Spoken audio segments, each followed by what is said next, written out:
Debt is the distortion of currency. Staring down the barrel of foreclosure, because once you distort the currency, then you create a bunch of debt, which is, of course, what the bankers wanted. They wanted people in debt.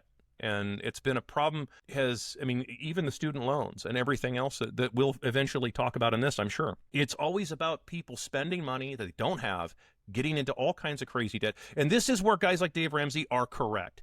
And I flip Dave a lot of shit. I don't know if I can say that wrong. But, yeah, but I do. I flip him a lot of grief.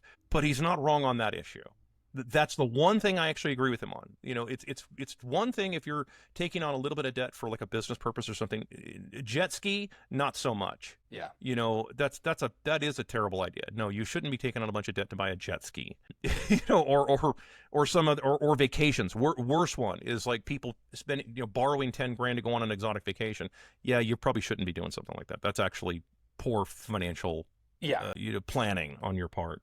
But that is, in a nutshell, that should give everybody, I think, kind of a good solid foundation, in my opinion, where all of this really, at least in the West, I'm not going into hallowed antiquity here. We're just talking about, dare I say it, recent history. Of where and then how does that lead into leaving the gold standard in your story?